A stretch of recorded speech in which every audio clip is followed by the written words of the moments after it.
hey, man, we always say the episode, right? Episode 22, man. All right, you want me to go and count it down?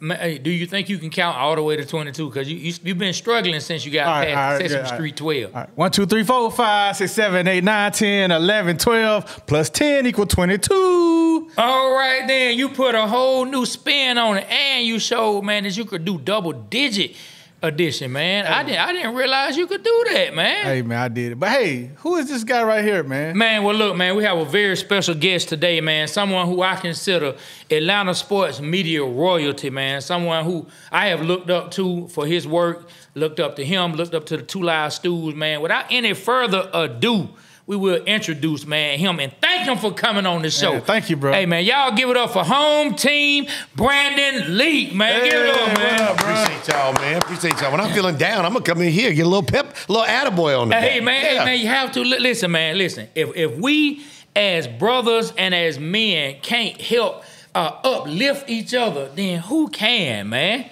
Who can, bro? We all need to help out each other when and where we can. So I thank y'all for having me here. I am honored to be here with the Water Boyz. Man, thank you for being here. Thank you, man. Thank you. I know Be Rich automatically man. say a few things, man. Yeah, man. So I like I told y'all before, I've been an avid listener of Sport Talk Radio, and I like this man's story, how he came up. I used to be a part of an avid Stews listener, and Chris Domino and Nick Cellini, right? That's right. Yeah, Nick Cellini listener. I used to really love. They used to have the show. Then Stews came and knocked them out for me. That I started liking them, but I still, didn't. It was just my favorite because whatever. But I remember this dude, man, coming on. He was a caller. He used to always call in like I did. And, man, he hustled his way to where he is now. Not to say he didn't deserve it, because he definitely has a voice, and he definitely is very knowledgeable, and he definitely knows what the hell he's doing. And I want to learn from him. And I was shocked to see him like one of our videos. And he didn't even know that it was me, you, and I.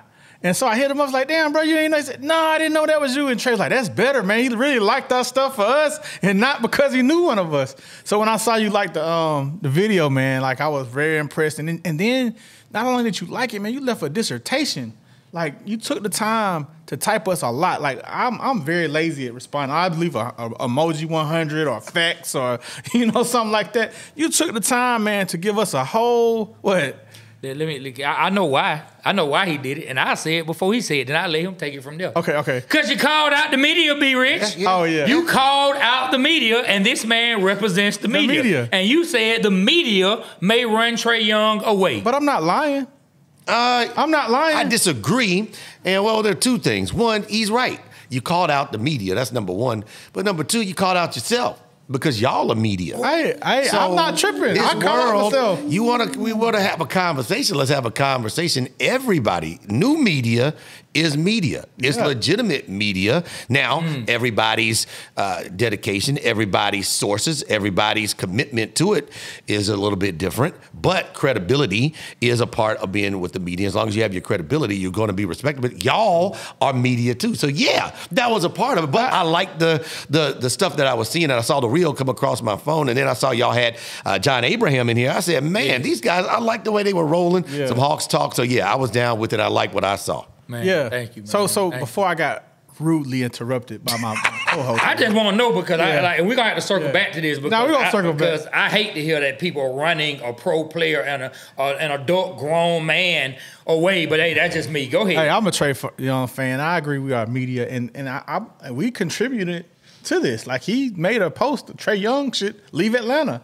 And I was like, I don't condone this. I didn't say Trae Young should leave. I said Trae Young should ask for a trade. He should demand a trade now. We still put that content out there, and I agree with it. But anyway, so like I was saying, I was proud of the way how you came up in the game, and I just remember you and Mike Evans had a little thing going on. Can you tell that story, man, and then we can go ahead and start the show, man? Man, I'm one of the luckiest dudes in the history of Atlanta media, Atlanta radio, and just sports as a whole. When you have to work in media, typically you have to go anywhere to get it. If you're from New York, you might have to go to Albuquerque, New Mexico. If you're from L.A., you might have to go to Des Moines, Iowa. And you just have to go and get it, move, piece your way around. I am the luckiest dude alive. Grew up in Decatur, Georgia. Got a chance to go to high school here at Dunwoody High School. Got a chance to go to college here at Morehouse College. And I got a chance to intern here in Atlanta and have only had to work here in Atlanta for my sports radio career. So I am a lucky dude, and I do not take any minute for granted when I'm on a microphone or in front of something. So yeah, it's an interesting story. I always, when I tell people, I can give people information, I can give you advice, I can give you stories that other people have told me, but the one thing I can't give you is the keys of how it works for you. So everybody's entrance into the media world is different. Mine, I was at the time in college, I wanted to be a sports agent. So I used to work at what is now Wells Fargo, it used to be Wachovia Bank. So they had a great tuition reimbursement program. A's and B's, they reimbursed your entire semester. So I said, hey, can't beat that. Started going to school in the morning, working at the bank at night. And on my lunch break, I would listen to sports talk radio. And because I went to lunch every day, I would listen to the same show, same time every day. Okay. Well, the show I was listening to, it used to be Crunch Time with Jamie Dukes and Matt Stewart. Matt Stewart and I, still colleagues. We've done a couple of shows together here locally when he's filled in, hosting on 11 Alive Sports Extra. And Jamie Dukes, one of my mentors. Long story short, they were out. Yeah. So the replacement, Mitch Evans, who is also a buddy of mine. He had been in the media for a long time. He's filling in. He's a New Yorker to the bone. DNA has New York Yankee written on it. He's filling in.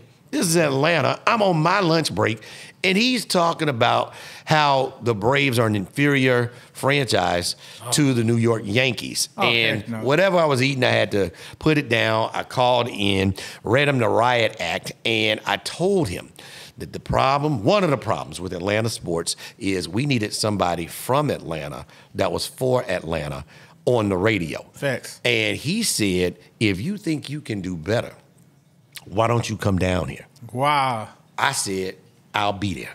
All right. So I took off work, worked out a day I could go down there, and I will say we have become buddies, and he is a great resource. But I think his initial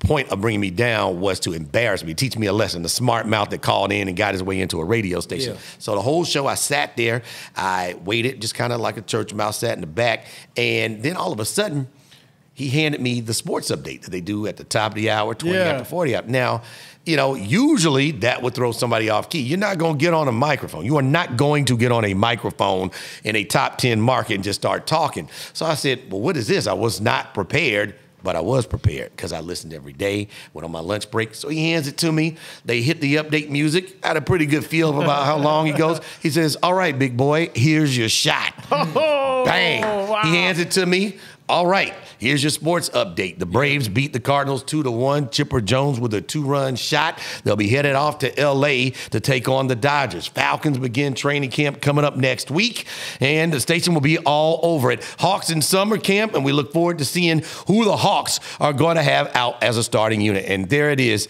I'm Brandon Leak filling in for the sucker, Mitch Evans, here on the Sports Talk radio station. And man, everybody fell out, started laughing, and it was just one of those moments where, I've always said, and you hear it a lot now, if you stay ready, you don't have to get ready. Man. So I was in college, and I said, you know what do you have to do to intern around here? And my plan was to just write for our school newspaper, the Maroon Tiger at Morehouse College, use a sports talk radio station to get some access to the Braves games or the Falcons camp, and then put it in our school newspaper. Yeah. And I was able to get a couple of interviews. Jamie Dukes, oh man, I can't tell you what he means to my career. Jamie Dukes gave me a couple of interviews, gave me some insight on what to do. Actually got some articles written for our school newspaper and started interning when I could, and then that led to interning on the weekends, and then that led to, hey, our update guy is out. You mind taking a shot at the updates on the weekends? Sure. And then that led to, hey, we have a guy that's out on one of the shows. You mind filling in? Yeah. We have a guy during the week. You think he can take some time during the week to come in? Wow. Yeah. Wow. You think he can work at night for a night shift? Yeah. And one thing, as I say, led to another, and 24 years later. Yeah, man. I you know what I really was excited about, man? I remember when you took the position of covering the Hawks, man. I just remember your first time, like, I know you were a big Atlanta Hawks fan, and how did that feel like to just go down there and, like, for free and work for the games? Like, damn, that's They paying me to talk about the Hawks at the Hawks? Man, that had to be a great feeling, man. Well, when you first start in radio, the pay, a little different. But I'm saying, like, you would have did it for free, right? Well, yeah, there you go. That's what it's about, paying dues. One thing leads to another, that sometimes the financial benefit is outweighed by the opportunity that will benefit you longer down the road. So it really was a table setter, Be Rich, because for me it was, and to this day it's still how I operate. I always feel like and felt like I was just a fan that got a chance to go behind the scenes and ask questions and get information for people who would like to know. And so taking a non-traditional path into the media, I felt like I would be on a situation where no matter what was going on, as a fan, I got the answers I was looking for. And if I wasn't, I was thirsty to find those answers. So it ended up kind of setting the tone for how I approach interviews. I don't try to go after people. I don't try to make personal attacks. I do have to ask some tough questions, so sometimes it rubs people the wrong way, but you learn, I think from your experience, and that experience taught me that, if you approach it as I was able to do so, because most people in the media are trained to be objective observers or unpassionate observers. And so you're just there with no passion or prejudice. Well, I had a passion. I wanted Hawks to do well. I wanted the home teams to do well. I wanted to see if they weren't doing well, what was the problem? It was a coaching issue. Somebody doesn't understand. Somebody's not up to speed. Somebody don't like each other. The things that you really can't find out until later after the fact down the road. So I always approached, anytime I was interviewing somebody in a locker room or clubhouse, like I was just a fan who got a chance to be behind the scenes. And that's really how I operate today when I'm at work. Okay, cool, man. That's great, man. Great to know. So, Trey Boy, man, I'm sorry, man. It's your show, man. What do you mean, man? I mean, the show has already started. Like, so I always do you like that, man. I always do you like that. So he likes to do this thing where he'll start asking questions, then he'll say, "Yeah, so now we can start the show." I'm like, "We're already 15 minutes in the show, my guy. We're already 15 minutes in the show." And I just mess Nah, man, I be thinking about stuff. Go ahead. Let me give a shout out to 680 The Fan, where I am every morning, 6 to 10. Yeah, who I work with Sports Radio 680 The Fan on the morning drive show, 6 a.m. to 10 a.m. The show is called The Locker Room, with my brothers, the College Football Hall of Famer and Georgia Tech legend, Joe Hamilton, with the Falcon legend and two-time Walter Payton Award winning Brian Finneran, who spent more than a decade in a Falcon uniform. You can't stop him and Vic on the Madden all-time team for the Falcons, and my man John Michaels, who spent 8 years as sideline reporter for the Atlanta Falcons. So we are a Atlanta and Falcon-centric and very sports-friendly and fan-friendly show, and you can catch us on the 680 The Fan app or on 680thefan.com. Also got a job, very lucky to be down with a very good man who is now representing me, Derek Gilmore, from a very good new place that I like, My Sports Agent. Day One Entertainment. Let me give a shout out to Day One, and now I'm doing ESPN Radio on the weekends starting this January. So we're doing a really good job. Hopefully that'll run through this year, and then we'll see where it goes in the future. Well, look, man, your background and your track record, we're gonna see you doing some big things. I hope I just keep one. I just try to do the best I can. And I appreciate you making time for us, man. Thanks for having me. Yeah, I mean, you put in the work. So like some of the things you saying that are happening, I mean, it's no surprise to me. Like, I'm gonna be proud to see you on there. You know what I mean? Like, to be able to hear a voice that you heard every day, then you see you make the transition to casting a wider net, being on ESPN and reaching even more people. Like, I'm gonna definitely be happy to hear you doing that, man. I remember when Jamie Dukes, when first time I saw him on NFL Network, I was like, man, that's Jamie Dukes, man. He's played for the Falcons, man. Now you on the radio. Now you on NFL Network. You know, you feel like, man, this is one of ours. You know what I mean? And so we feel that same way about you, man. Let me say this: another person that came up with us was Elle Duncan. So shout out to Elle. She was a listener, and she ended up coming on 2 Live Stews, and she won the thing to be the host there.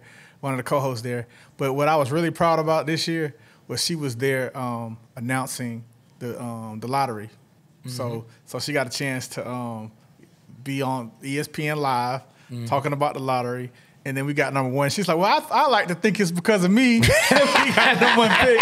So y'all need to have me here every year. So shout out to El Duncan, man, for holding it down and getting us the number 1 pick this year, you know? Yeah, El's still, very reachable. She certainly loves Atlanta, and she is doing her thing, her own podcast, own show, Prime Time on ESPN. It all started, at a little radio station, down there off of Peachtree. And it's good to see when you grow up with people in the business, it's always good to see them do well. Man, all definitely, right. Man. So look. What we talking about? Man, look, we're going to talk some Hawks. All right. And we're going to talk some Falcons. I mean, you have insight, and if you don't share insight, you at least have a perspective. You definitely have your own perspective. So what do you, home team, Brandon Lee, what do you think of the offseason moves that the Atlanta Hawks have made so far? And do you think they're done making moves? Do you think that we've pretty much seen what they're going to do to go into the regular season? I think we're going to have to. My personal feeling is we're used to it, and I don't like it. We got to wait and see because we are in an interesting place. I don't know if the Hawks are trying to rebrand and rebuild with Trae Young or if they're trying to start over and move Trae Young, because I'm not sure if they have not tried to move him or are still in the process of trying to move him. I don't know that.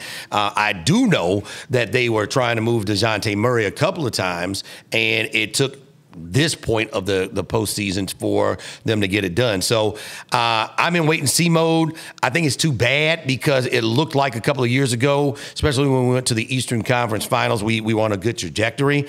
And now with a new general manager, we don't seem to have our steps ordered. So we're kind of in a space where there could be a lot of guys still going out. If you ask me if Trae Young is going to be here 2 years from now, I don't know. Is Clint Capella going to be here 2 years from now at the end of this year? Probably. I don't know. The only people I would say would be here right now are your number 1 overall pick in Ricochet and Jalen Johnson. So it could be a situation where they're building from that and moving forward, or they are still looking to get something for Trae Young. I hope Trae stays.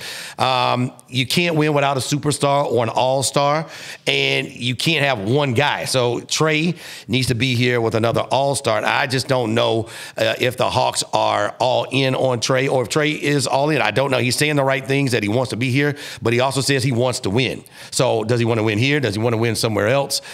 He's in an interesting space in his career where he's been through the rookie part in the early part of his career. Now he's a veteran. At some point, he's going to want to win a title when you look at all of his numbers he's putting up, and he, I'm sure, wants people to come here to help him try to win it. So I'm in wait-and-see mode as a fan, and I just hope that Landry Fields has the relationships to make deals and make moves that improve the Hawks on a regular basis. When you're a GM, you just can't make 1 or 2 moves. You always have to be ready to make a move to improve the team. Okay, so we have something that we always talk about on here, do clips on, about the Atlanta Hawks management, right? And so what happened between Travis Schlenk and where did Landry Fields come from? Was he already with the Hawks when this happened? Or, like, what is going on? What happened to Schlenk? Why did he leave? And where did Landry Fields come into play and all that? Schlenk got moved out the way when they made him special assistant, to the governor. What happened? Well, if you want to go by, I call it gas station talk. Yeah, let's go by the barbershop talk. Gas station talk, he wanted to make some moves that maybe the owner didn't want to be made. And so there was some strife and some things not working out. So he was moved in another role. Landry Fields was brought in. He's a young guy. He's in his early 40s. So you're trying to groom a young guy. So they brought him out. They brought him in after Schlenk. He wasn't in the organization. They brought him in and groomed him in. So where was he at? Well, he's come from, he had never had that position before, obviously, and he started off as an assistant and he was promoted. So I think that's also part of the problem. Where Hawks fans are and where the Hawks are, you have a GM that's young and might not have the relationships that you need that an older, more seasoned, experienced GM would have. It doesn't mean he can't do the job, but right now, we need somebody who can get a lot of things done, and it deals with the salary cap. That's another issue. The Hawks have been through a lot of transition. You have been through now your third coach and your second GM. already in the last 6 years. That's a lot of movement. And so a lot of the players and a lot of the contracts that have been handed out were handed out, some by Schlink and now some by, Landry Fields. And so trying to fix the problem, you got Trae Young on his max contract. You got DeAndre Hunter, who already has $99 million coming to him. And then you had John Collins, who was supposed to be a part of it, and you had to move him because it was not working out. And I think that was an awful return that you got on your investment. Trying to trade, it took 2 years to trade this dude. You got Rudy Gay and another player, and neither one of those guys are impact players or in the National Basketball Association. I don't even think the trade exemption even works anymore. The way that they switched it to DeJounte. I know that, but what I'm saying is I don't even think the way the new collective agreement, I don't even think it matters. I think we gave John Collins away for some Fruit Loops. You know what I'm saying? Well, the worst part about it is, and John Collins talked about it, they tried to move him multiple times and couldn't. So it's not a good look. Contract or before the contract? Because of the general manager, somebody has to like what you have. If you and I are doing fantasy football, if we are trading anything, give me any player. You have to like something that I have. And it also has to be something that somebody wants. And, John Collins, it's got to be frustrating. You keep seeing at the trade deadline for 3 years, your name is coming up, and it's not happening. You don't know if you're going to be a Hawk. You don't know if you're going to be in Atlanta. You don't know if you're going to start and keep your family here. It became stressful. So that was an eye-opener to me, that you couldn't move a guy who was an asset, a young piece, an up-and-coming player. And so that was a signal to me that what's going on around here, if you need to make a move, then make it. And that's what you need to do as a general manager. When you make a move and it doesn't work out, then you can't be mad and spend time working on what didn't work. Work on the next move. And I think that's the issue with the Hawks right now. Whatever the next moves are, we're not seeing them right now. So who was the genius that gave away our 3 first-round picks? Was that Slank? Well, no, I don't think it was Slank. That's the other issue. What's the barbershop talking It's about? A collaborative situation. Yeah, they love collaborative. You hear that coming out of the Falcons? Yeah. Collaborative. When you're talking about your owner, Tony Ressler, and other people that are in the room, your GM, your scouts, your analytics department. So, and a lot of teams are doing it. If you look at the Kansas City Chiefs, if you look at other successful organizations, they are doing the collaborative approach. That being said, when it's not working, then somebody has to be the fall guy. Travis Schlink obviously did not fit what they thought we were going to see around here. And I remember when he came here, his first press conference, I asked him, how long does it take for you to consider what you need to do to be successful? And he gave a number. Usually, you can't measure those things. They give you, GM speak. He said 6 years. He said 6 years. You should be able to see a definite marked improvement and turnaround in 6 years. And 6 years later, we're out of the play-in tournament. We have not seen marked improvement. I keep saying, look, let me go ahead and say it. Home team kind of laid it out, but he didn't say it in these words, and I'm not going to put words in his mouth. B. Rich hasn't said it, but I'll go ahead and put it out there. The Atlanta Hawks are in full rebuild mode. They just not telling us yet. They just haven't said it yet. Look at the moves they're making. How can they be in full rebuild and they don't even have their pick? Man, look, listen, because that means we're going to make San Antonio some champions. Because they can't build on what they have. How they going to build? You keep saying they need to bring in a player. They keep putting everything on young players. Nobody want to come in. They keep saying, okay then. So how you going to build with what you have? What you have is not going to get you there. No, everybody's talking about, hey, man, we had Ricochet, man. Things are going to be great, and I hope he is a good player. But look at the way this roster is constructed. How do you think they're going to score when the bench comes in? What's going to be the rotation? I don't see a lot of scoring coming off the bench for the Atlanta Hawks. I see a struggle. I see a Trae Young out there who's going to be out there on the island again. Yes, we're hoping Jalen Johnson takes the next step, but we still hoping that. And we haven't seen if he can stay healthy. You got Trae Young, who over the last 2 seasons has he not been getting hurt a little more often? Has he not missed more games than in the beginning of his career? I'm not wishing injury on the man. I'm just telling you what it is. We've seen Trae miss more games. Bogey, we know Bogey is prone to miss games. Hunter, man, come on, man. Hunter already, I'm sure Hunter already got his own bed in the training staff's room or wherever they go to get some kind of treatment. Then Jalen Johnson, he missed time in college. He's missed time in the pros. So you telling me they are sitting back, really believing this is the nucleus that's going to get us there. I don't believe that Landry Fields, whether he's competent or incompetent, either one, I don't think he believes that this is the core and the nucleus of players that's going to get us there. I think it's the same as 21 with the Falcons. In 21, the Falcons told us, oh, no, we're committed to winning. But they knew good and well they were trying to rebuild. They knew good and well. And then it came out later when Ritter fell on his face that, well, you know, Arthur Smith, I sat with Arthur Blank and I told him, you know, it was going to take this amount of time. Man, but that's not what you told us in 21. You said we trying to be competitive. Did they not, home team? Well, they did, but they're in a problem. They have a problem. They have a big problem. We can handle it. I think Atlanta fans can handle it. If we need to start over, and you're starting over with Risha Shea, and you're starting off with Jalen Johnson, and Bogey will be one of your guys until you get to the next draft, we can handle that. Here's the problem. People pay money to go see Trae Young. Trae Young's name is on the marquee. Trae Young has helped them sell a lot of tickets on Wednesday nights, on Thursday nights, on Tuesday nights, on Monday afternoons, on primetime games.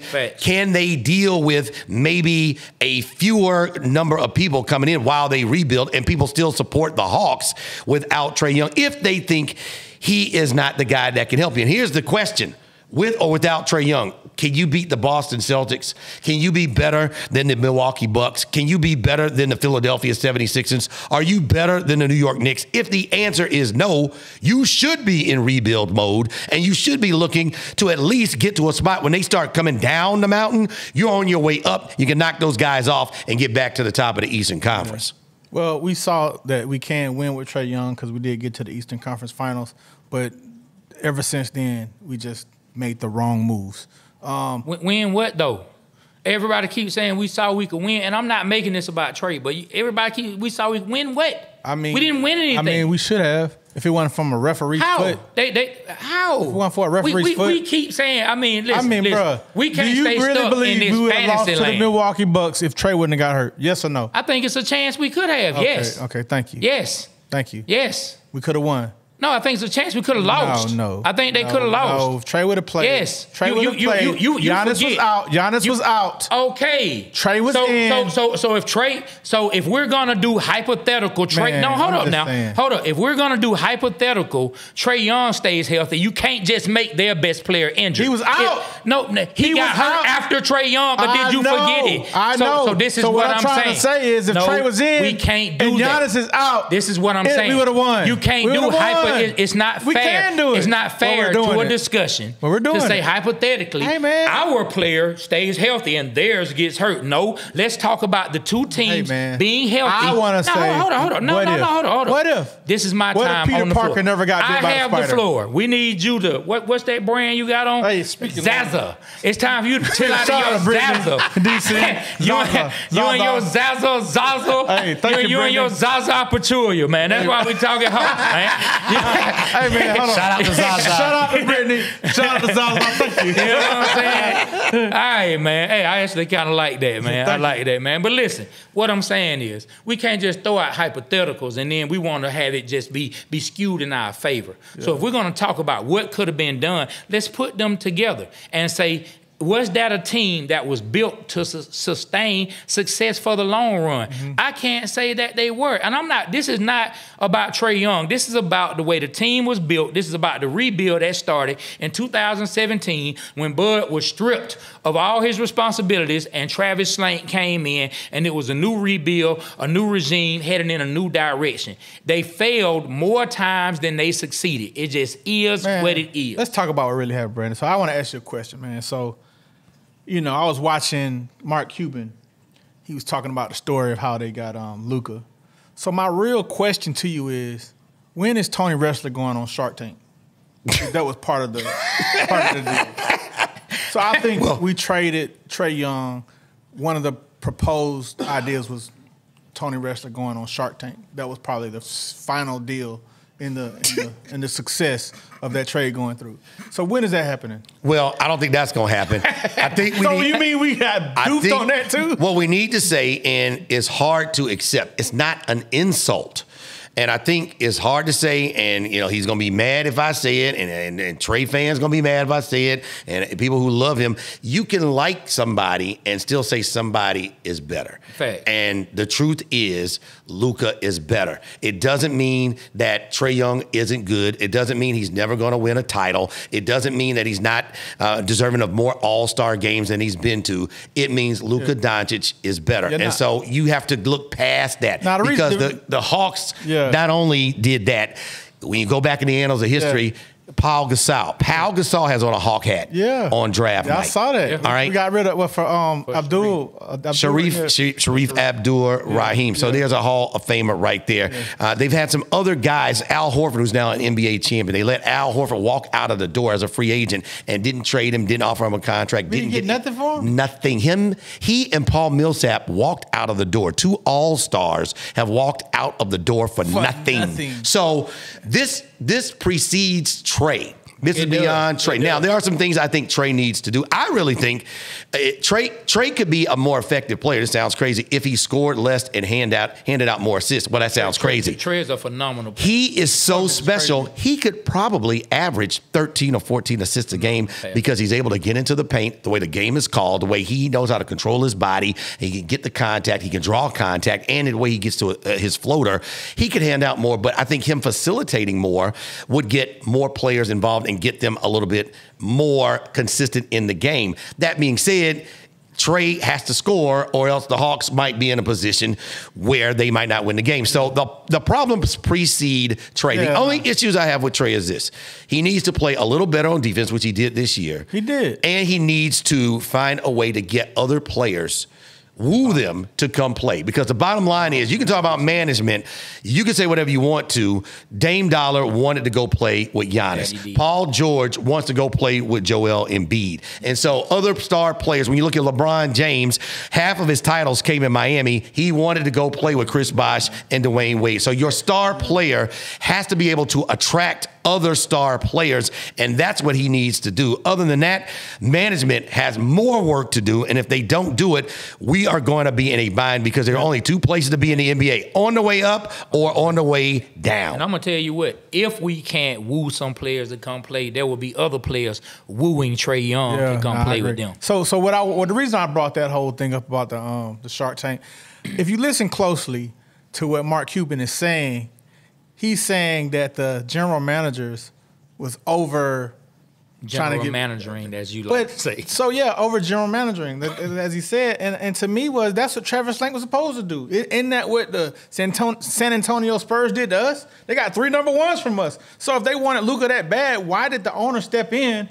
and not let Travis Slank do his job and get the most he can for Dallas? Because Dallas probably would have gave us 3 number 1s. But it's not like a game of spades where you try to work some books, man. But why did the owner step in and complete the deal, bro? Why? The biggest thing you should take from what Mark Cuban said was his analytics team identified the one superstar in the draft. For sure. On their board, it was Luka. Now, you can hear stories about Luka was never going to come here, his agent and he were never going to be Hawks. That's fine.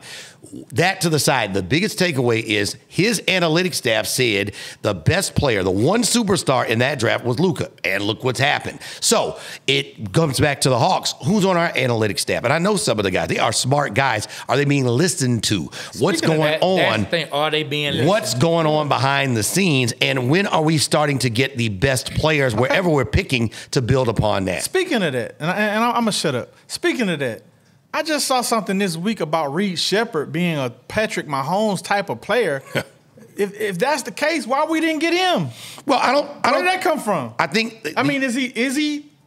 Summer League is Summer League, but is this guy the best player in the draft? I'm not an international scout. I'm not an NBA scout. I can talk to some former coaches. I can talk to some current coaches. I can talk to some former GMs. The total overall assessment was this draft, and they come, every once in a while, they don't have a great all-time player in it. That being said, to the point we just made, somebody's going to be the best player. Somebody's going to go to the most all-star games. Somebody's going to be the most decorated player from this draft. Did we get him in Zachary Risacher? I hope so, because at picking number 1, which we should never see again in our lifetimes, you need to be right with your analytics department and being the team up front to pick the best player out of everybody, no matter what they're saying about Reed Shepherd. I agree. So look, this is even like to piggyback on that. So if they thought Reed Shepherd was Pat Mahomes, then who is Risacher? I don't know. Her cousins, man. Oh Hey, stop, bro. Kurt might come in here and show us how he can do the A-Town stop. I hope he do it. Let me tell you something. I hope Kirk Cousins come in here and balls out. Yeah. I hope Cousin Pop. So you might not know who Cousin Pop is. Cousin Pop is Kirk Cousins' father-in-law. That is what we have named him. Kirk Cousins' father-in-law. We call him Cousin Pop. All right. You know what I'm saying? Because he is Kirk Cousins' father-in-law, and he is a lifelong Falcons fan. So I hope he is somewhere threatening Kirk Cousins right now, telling him, you better not come in here and F up my team worse than it already is. I need to see a championship, Shout out to Cousin Pop. Shout out to Cousin Pop, man. Yeah, man. So who is Ricochet? If they thought that Reed was Patrick Mahomes, who did they think Ricochet was? And what's up with that comparison? That was a weird comparison. I can't figure that out for the world of me. How would you compare a football player to a basketball player? I get what they're saying. Like, you know, Patrick Mahomes is either a high ceiling or it's gonna be nothing. But you know, I don't know. I think Ricochet, watching him play, I like what I'm seeing. I know he got to get the jitters out. He shot a couple air balls, but I like he's not afraid to play defense. He's gonna get in there, and he's not afraid to shoot. You know, I just want to see him kind of like work on his playmaking ability, like creating more shots for himself. But I think we did all right. Look, home team. Maybe I don't know. Maybe you feel like how B Rich feels. But so B Rich is part of that fan group that takes a lot of joy out of watching someone who didn't want to play in Atlanta or that the Hawks or the Falcons didn't draft. So he is just like, he is dancing in the street because Alex Sarr has had a couple of bad games.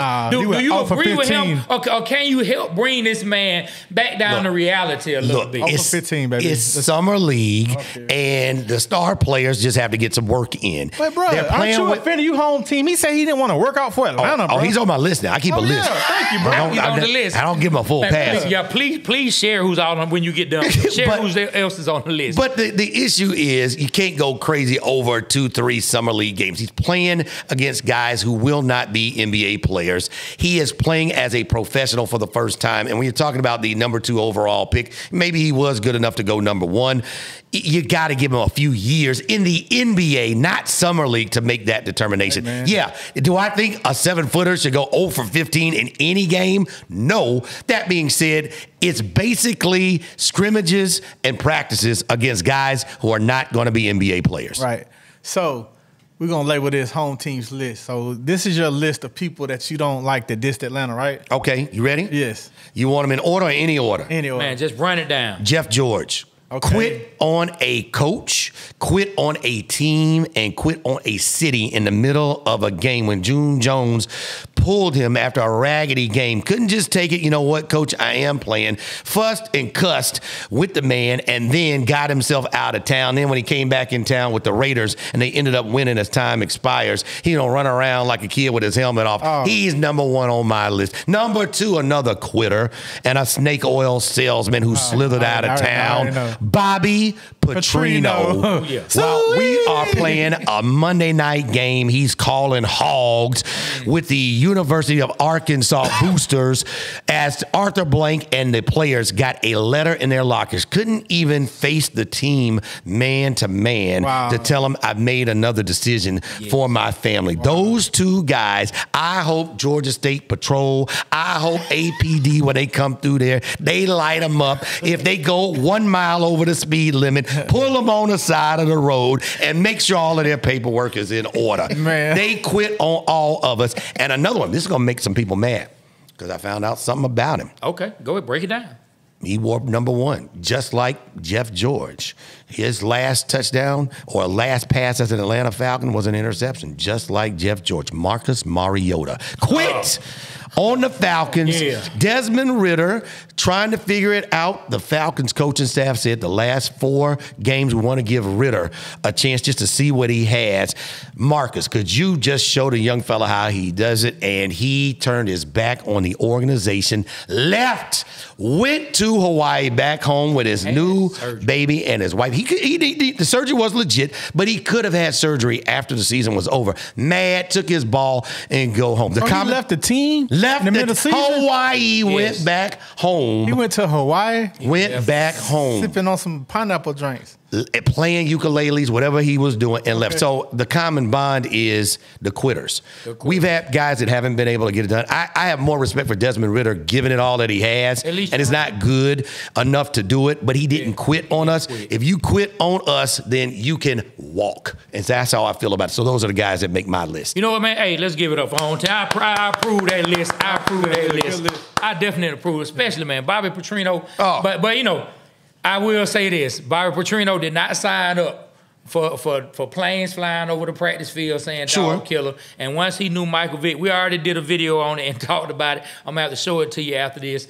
But, like, he looked up. Michael Vick was gone. He had Joey Harrington and Byron Leftwich left, and he said, you know what? I'm up out of here. Things changed, though. Yeah. Go to Arthur Blank. Arthur Blank, Mr. Blank, Artie, I don't want to be here anymore. No billionaire, no business owner wants somebody in their organization who doesn't want to be there. Yeah. But to don't quit. Be absent in a sport of guys who put literally their lives, you could break your neck on any play, putting their lives on the line, and you quit to go to the University of Arkansas, and then that didn't work out. You just made it about you and didn't do the honorable thing and just say, I want out. What's the best way to handle this? You're right. And go ahead. You know what John Abraham said to us? What did Abe say? He said that Arthur Blank came into the meeting, took off his coat, put it on the chair, and just said, I fucked up, guys. I done fucked up. What can you say? Got the wrong coach. There was no excuses. Yeah. He just said, hey, I messed up, man. Like, you got to respect that as a player.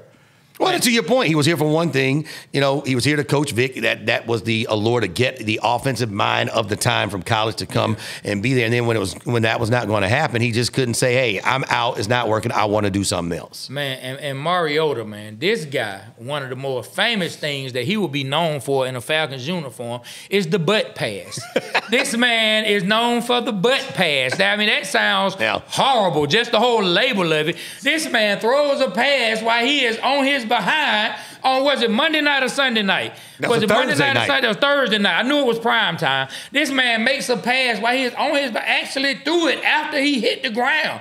Throw, like, what are you doing, dude? I don't remember What are you doing? Was it an interception? Carolina Panthers, it's raining, it's slick. He can't hold on to the ball. I can't remember if it got picked or not, but this dude threw the ball as he was on the ground. Who you throwing it to, Mariota? Where you throwing the ball? And Arthur Smith, you know, a lot of people feel like Arthur Smith made a lot of mistakes. But I will say this, even with the mistakes he made, he didn't deserve for Mariota to skip town on him like that, because he gave him another shot because of their relationship. He went to him like a man to tell him, hey, I'm sorry, but we're going to sit you down, man, but we need you to be here for Desmond Ridder, however the conversation went. And the man, clearly, I mean, it's on the show, not on this, but it's on the quarterback show that Peyton Manning put up on Netflix. The conversation is there for the whole world to see. They had a conversation. The man said it was cool. The worst thing but then he left. All right, so look, we do this thing. What was he thinking? So, Trey, what was Marcus Mariota thinking when Arthur Smith came to him and said, hey, can you be here for Desmond Ridder? What was he thinking? Man, well, he probably was sitting there. The word came in. Hey, Marcus, we love you, guy. We love you. But we had a good run. It's time for you to coach Desmond Ridder, man. It's time for you to sit back, help me be a coach. Marcus Mariota said, you know what? I didn't sign up for this shit. my brother-in-law's fantasy team is gonna suffer if I'm not out there running. You know what, man? He texted his wife under the table. Get the flight. I don't care if it's Spirit. I don't care if it's Hawaii Airlines, because Spirit might not go to Hawaii. Get whatever we can get. I'm getting the hell out of town. And he looked Arthur Smith right now and say, I got you, my guy. You my guy. I got you. He walked out the door. He probably jumped in a Hellcat. Started hitting turned on some little baby and said, I'm headed back to Hawaii. Oh, man. Fuck the Falcons. That's what he said. My bad. And he got clean out of town. Man, you know, he clearly wasn't thinking and wasn't in his right mind, because, number one, I don't care what business. So you have, is this your only child that you have? Oh, that's my cousin. Oh, that's my cousin's son. Okay, I thought it might have been your son. My cousin. Do you have kids? No kids. Two dogs. I'm a dog family. But you have got a nephew right there. You got a cousin. So anybody who deals with kids knows that the one thing that you want to teach younger people is never quit. never quit. Like, I don't care what you're going through. Don't quit. So for Mariota, man, I don't see how this man could sit there and look somebody in the eye that gave him an opportunity and then quit on him. Shake a man's hand. Like, just forget the NFL, forget being a football player, forget any of that. Let's just talk. It was one man sitting across from another grown man. You looked that man in his eye, said you would be there, and then you walked out. Like, that's horrible just as a person, period. 32 teams in the NFL, only one wanted Marcus Mariota. Only one coach, Arthur Smith, gave him the opportunity. He was failed as a starter in Tennessee. Why don't you come to Atlanta? Let's see what we have. We'll put some weapons around you. He designed the offense really around Marcus Mariota. The problem was his turnover. So he lost his job because of his lack of production, not because of any politics, not because there was a draft pick that had to get in, not because any beef with the coach, because he could not execute on the field, which is what the coach is supposed to do. And all he asked after giving him a second chance at a starting career as a quarterback was to give what you can to Desmond Ridder for 4 weeks, for a month. You couldn't give us a month. I gave you a second chance at a career and you quit. Walk. Yes, get on up out here. Jump your behind on Spirit and get on up out here. Hey, so real quick, your starting 5 for the Atlanta Hawks this year. Well, I think we know what that is, or what it should be. Should be Trae Young. Okay. Should be Bogey. Okay. Should be Ricochet. Okay. Should be Jalen Johnson. And if he's here, should be Clint Capella. I disagree with Bogey. I think Bogey should come off the bench. So when we have a bench. What bench? I'm just saying I think he should come off the bench because when we do put in our second players, we have somebody that can score. This I think we're in a bad way, B. Rich. We're in a bad way. This is a team that lost in the play-in round. We have to analyze where we are. We can love them and we can love them hard. I got a question. Trey, pull up the Olympics. You asked me this question the other day. What's the Olympic the starting 5? You know the Olympic starting 5 off the top of your head? Well, I know Ant-Man just went to the bench, so you're probably going with LeBron. You're going with Steph. You're going with Tatum. You're going with Embiid. You're going with is Derek White. Derek White probably come off the bench now. Okay, Derek White and Ant-Man. All right, Trey, ask the question, man. So if your life depended on it, if you had to score on any player on the Olympic team, we can say between Derek White and Ant-Man, if you had to get a bucket on one of them to save your life, who would it be? I might be calling my maker. My dad is a funeral director. the arrangements would be taken care of. That's a tough one. This is a good group. People are asking if they are as good as the original Dream Team. My life depended on it. Man, I could get a shot off on any of those guys. Who is the weak link? I think Derek White kind of sewed everything up. Everybody can play defense. I would have to say, I have to go with one of the all-timers, maybe Steph Curry. That's the same thing B-Rich said. I throw it up. I just throw it up. B-Rich said he going for Steph Curry. Fade or something, I just throw it up. I told him Steph Curry is going to block his shot. Your life is going to be over, man. No, man. Steph's not a pushover, man. I didn't say he was. All them players are great, but if I had to pick one, it's going to be Steph, and he's not blocking my shot. Man, I'm taking Anthony Davis or Embiid, man, because can't neither one of them stay healthy. I'm stepping on somebody's foot. Oh, my goodness. I'm trying to get somebody to fall on my way to the basket. I'm going to use my one old man move, my up-under move. Up, they jump, I go under, and my finger roll it up, man. Look, it might be ugly, but it served me just fine at the YMCA and later on at what, man, LA Fitness. I'm trying to tell you. So you say, up. Yeah, I'm acting like I shoot. When they jump, I go under. Okay, I got to use that move right there. Don't use that. You might get your arm broke because they come down on your shoulder. We're a little too old for that now. Now, that's a question that we had, man. We were just on live having some fun, just throwing out, the team, because these are a lot of, like, all-time, great players, at least right now for this generation. These clearly some of the best players in the league. And I just think it's funny when you have people who talk about sports, they say so much about somebody like yourself or me and B. Rich who are coming up in this space as well. Y'all didn't play. Y'all can't do this and y'all can't do it. So I think it's fun to have those conversations if you had to pitch yourself as someone who didn't play up against someone who is playing at a high level or played at a high level. But see, there's a difference in any genre, sports or business or finance or teaching or being an art curator. There's a difference between knowledge and wisdom. And you can gain wisdom even though you didn't have the knowledge that somebody else had. And a good example that I would use, you can read a book on how to fly a plane, but it doesn't make you a pilot.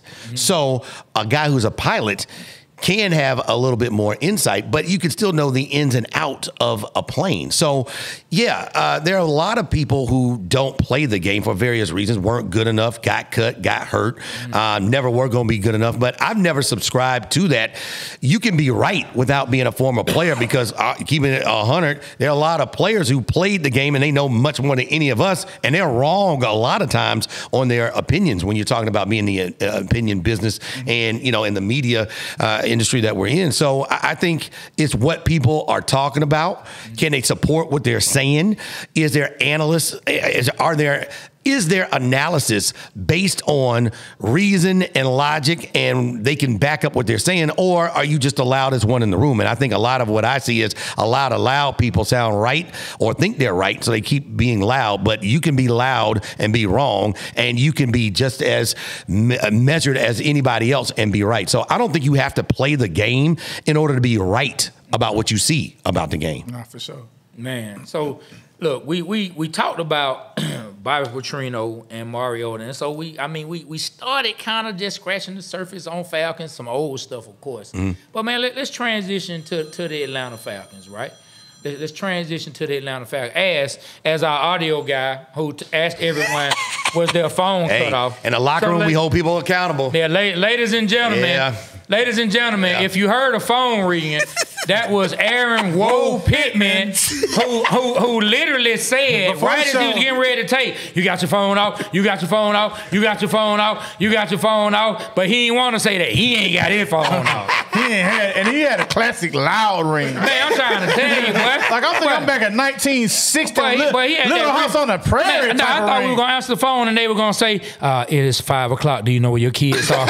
You know what I'm saying? I thought they were going to hit him with that old time Atlanta. Yeah. Well, see, you're not from here, so you don't know. Back during the time with the child murder. Yeah. So when we just talking about the type of phone that would ring during that time. He want to go, he want to. Whoa, what the hell he on? Whoa, cut your damn ring off. Intense in the backyard, but when it happened here, my mom wouldn't let us do it. Whoa, we don't want to hear about your college days, buddy. Yeah. No, man. Yeah, sure. All right, what were we talking about, man? Sure. Back to the show. Yeah, before we were rudely interrupted by the ring of our producer. Just for that, y'all got 5 minutes. Before his phone rings again, ladies and gentlemen. That's about it. But anyway, man, to the Atlanta Falcons. We're almost up on training camp, right?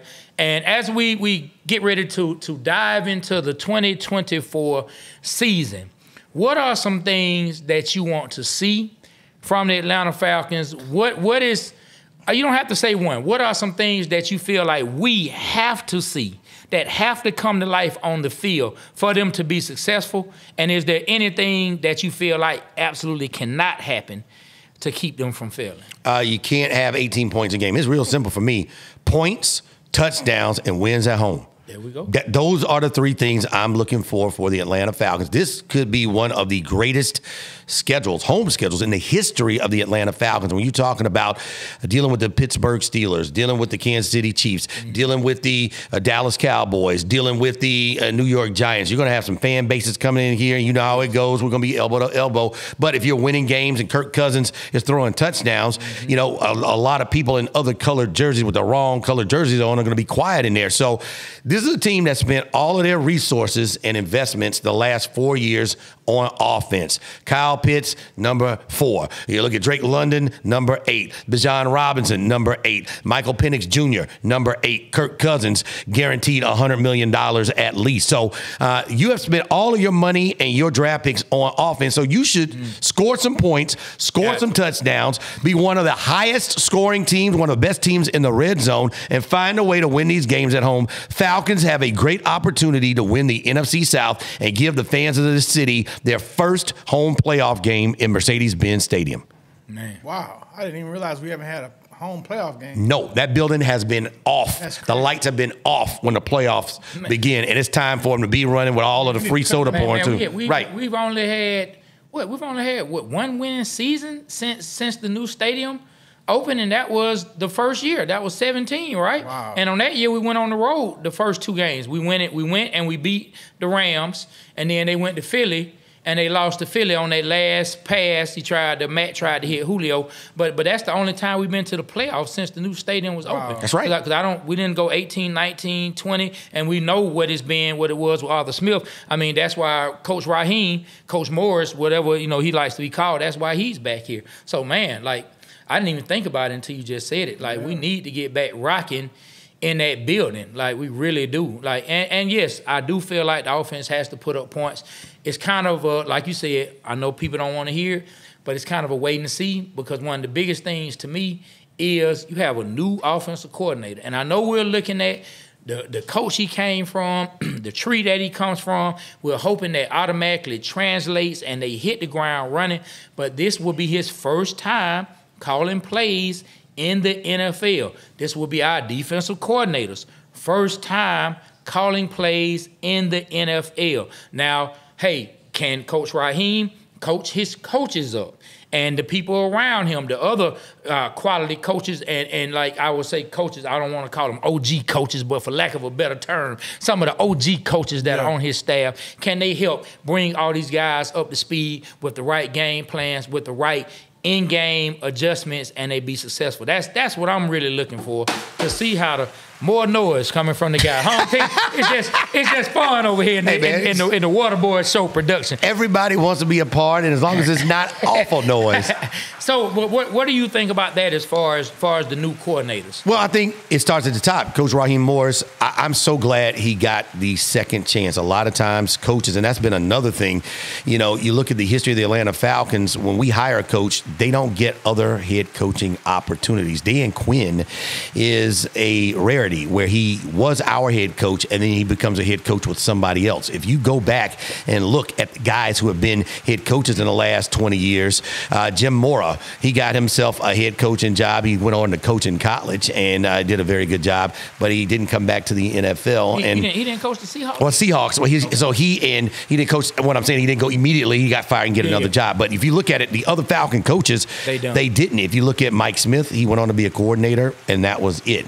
If you look at Bobby Petrino, he had a shot with the Falcons, and that was it. And so I think the best thing for the Falcons is that Raheem Morris, he had served in different roles. He went to Tampa, and he learned from his mistakes. So he knows what it looks like when things aren't right. And I think that's an invaluable tool and resource. So as the staff he assembled, with Zach Robinson now calling plays, and now our new defensive coordinator, Coach Morris, has been on both sides of the ball. I'm going to defer to his wisdom in the preseason, how they get things going when they get into their first tough situation on a 4th and 2. What are the protocols? If they get down to the goal line, is there confusion, or they know what they're doing? I'm only on the head coach to, hold everybody accountable. You do have to give people wiggle room, but expectations are going to be high, again, with the assets we've invested and the money we paid Kirk Cousins to come in here and win games. No, I'm with you on that. You know what I never thought about, man, where our coaches went to once they left. And, I mean, one coach you named on that list who I felt like deserved another shot was Mike Smith. I think. Without a doubt. I think Mike Smith was an excellent coach. He's still coaching? He is out of coaching. He was coaching. I don't want to say if it was Pittsburgh or Pennsylvania, but he's done with coaching. We saw him at a golf tournament a couple of years ago. He looked good. He's a winningest coach in Falcons history, and he really, it was bad. I was there at his last game. I remember being in the locker room, and everybody knew it. Everybody knew he was getting fired. He knew he was getting fired. And you just have to wonder. You look at a franchise like Pittsburgh, where they have stayed the course with Mike Tomlin, even when they haven't had losing seasons, but even when things didn't go as planned. What if we had stuck with a guy who was winning games, who was going? He did take us to the NFC Championship game. We did host our NFC Championship game for the first time under Mike Smith. What if we had stayed the course? But that's another part. When you make a mistake and you move on, you have to move on and make a better move the next time. So I think Coach Raheem Morris is the right guy at the right time with the right crew of coaches, and now they just have to win. The bottom line is, no matter who you like or don't like, they need to score some touchdowns, put some points on the board, and find a way to win some games and be in the postseason this year. That's what I want to see as well. That's what I want to see as well. I'm looking forward to seeing what some of these young guys going to bring as far as a pass rush. Braylon Trice looks good. You've been around for a while. Y'all been around for a while. We haven't had, Abe, y'all had John Abraham on. He's the last legitimate boogeyman pass rusher we've had, and we're talking about a decade ago. Damn, it's been that long? It's been that long. So trying to find your sack master, the guy that the coordinators have to scheme for, that the players know is going to be a problem. Hopefully that's, Braylon Trice coming off, his years at Watson. I got a chance to see the kid. He's got a good frame on him. So what kind of bend does he have? Can he get off some of those offensive linemen? He is a rookie. We're going to have to see. The good thing is the defensive line for the Falcons, you got veterans and some big boys. Grady Jarrett coming back. Grady looks good. Boy, hey, he been putting it up on Grady IG too. Jarrett. Boy, he been putting it up on IG. Looks good. Been working and out. So you put Grady and David Onyemata in there on your defensive line. They're talking about going to a base 3-4. So your big ends getting the push, and then your linebackers kind of getting a little bit of freedom to run. Hopefully Trice will be the guy who can get it done. J.D. Bertrand looked like he's a player. So you have a good mix. Like Beavers really likes him. You have a good mix of veterans and young guys. Now, how does that translate to sacks, pass rushes, pressures, defenses winning games? I think the defense was good last year, and because our quarterback play was so bad, we didn't get to see, really how good they could have been had we gone to the postseason. So I'm looking forward to them maybe upticking the sack numbers, and the back end, they need to get some interceptions. Jesse Bates showed that he's a leader and he's a Pro Bowler. A.J. Terrell's coming up on a contract year. Let's get some interceptions. We're going to see what Helms does. Yeah. Well, why can't it be our year? Like, why can't we have a great sack year, and why can't we, lead the league in turnovers? We haven't done it. It's our year. It's our year to be up there. Okay. Getting turnovers. You got to show it. You got to get to the quarterback. You got to do it. So look, we about to wrap it up, but one thing we do when we wrap up the show. Well, but before we go to that, okay. I think before we go to that, I want to ask him something. Okay. They always talk about a sports curse here. Yeah. Do you believe in an Atlanta sports curse? I do not. I'm gonna tell you why. Oh man. I'm not saying I'm right. You wrong. Yeah, I'm not saying I'm right. I don't believe in curses. I was a big Star Wars fan growing up. I believe us too. Like Master Yoda said, do or do not. There is no try. You either do it. And I think we have been failed by management. We have been failed by bad contracts. We have been failed by picking the wrong tandems of players. And I think our management has been poor. And when you have great management, you get great players, great contracts, and great outcomes. So I think those are decisions, and bad and poor decisions have held back Atlanta. It wasn't a curse. It was the bad decisions. Chief Oklahoma, the Dominique trade, people got mad. Well, that you have to talk to your general manager at the time. Why would you trade Dominique Wilkins when he's having the best season of his career? Why would break the curse, man. Kyle Shanahan not run the football after Julio Jones make that catch? Is that a curse, or is that a man making bad decisions? So I say no, and I don't say I'm right, because there are a lot of people that believe that we are cursed. Yes. But the Braves have won twice. I think that they have shown, because they have better management, they make better decisions, and even when the tough ones piss off the fans, they do what's best for the franchise. Atlanta Fulton County Stadium. Mm-hmm. Chief Oklahoma, he put a curse on us, and it rose to the Falcons, because in 1980 we played in Atlanta Fulton County Stadium and lost to the Cowboys in the playoffs. But again, the Braves? It came from the Braves. Why didn't Lehman Bennett run out the clock? The Falcons had the best defense. They was running out the clock, and Too Tall Jones jumped off sides, in my opinion, and it didn't get called. And then come to find out some years later, it was a referee scandal, and some of those refs was in that scandal. So, well, I am for, you look at the champions.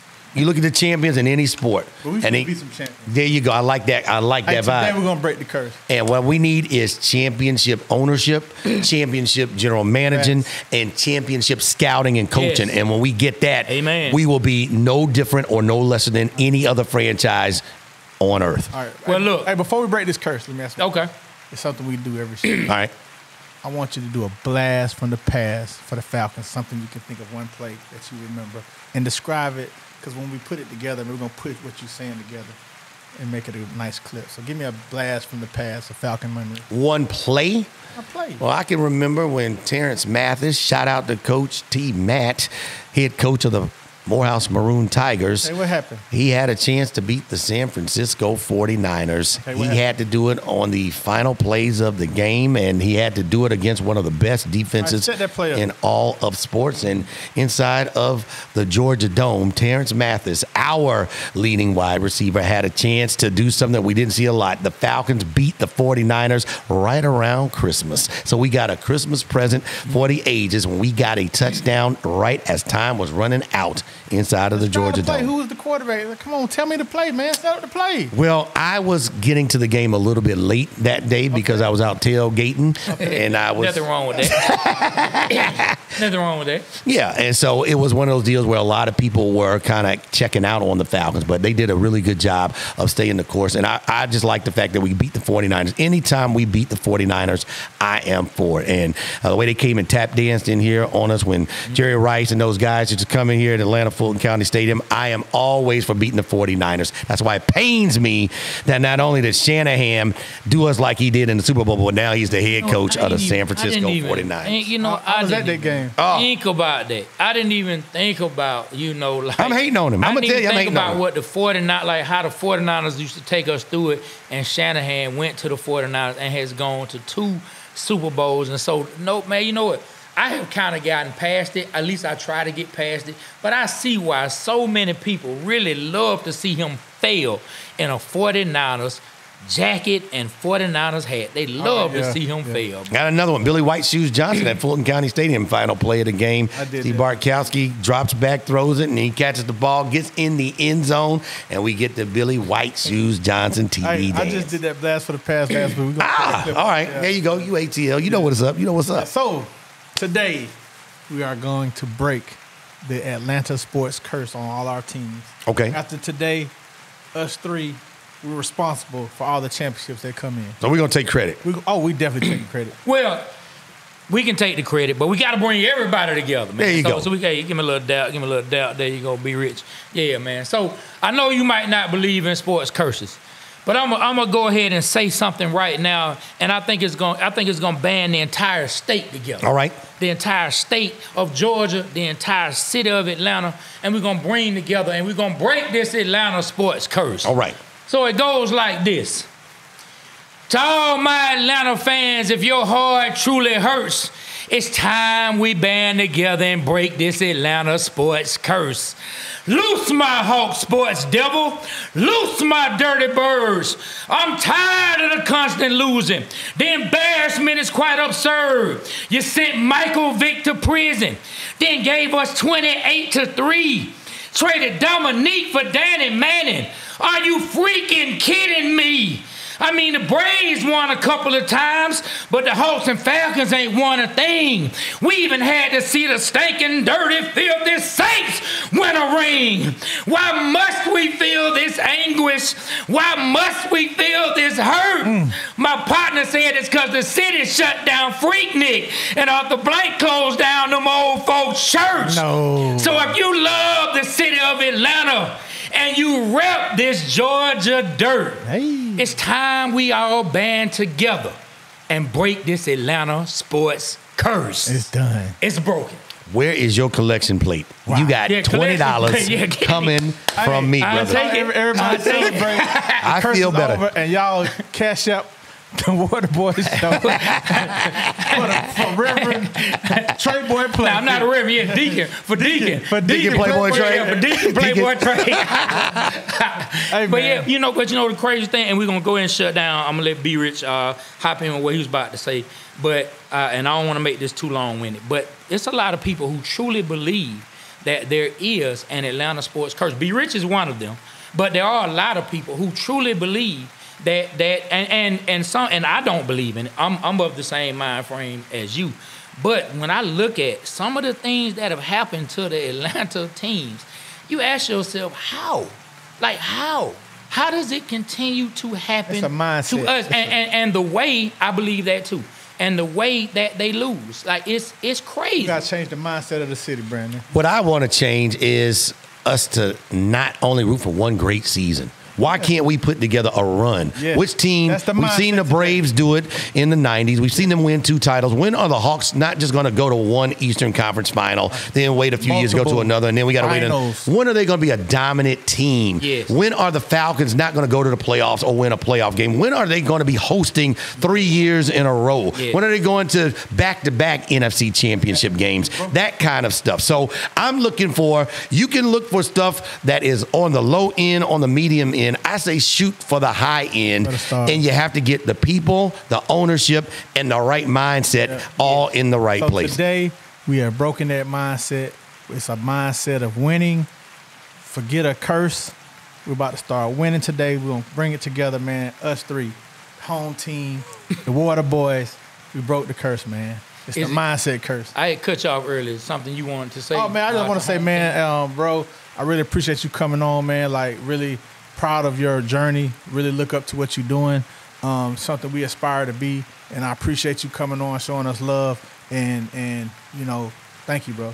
Well, I appreciate the support. Be Rich, you have supported, for many years, all of the fans. Good to meet you, man. But now I got to ask something of y'all. I have to ask y'all to come on my podcast. What do you need? You guys don't get the recognition you all need in the music industry. You guys have a whole lot of information that y'all can, one, be a part of history and let people know about.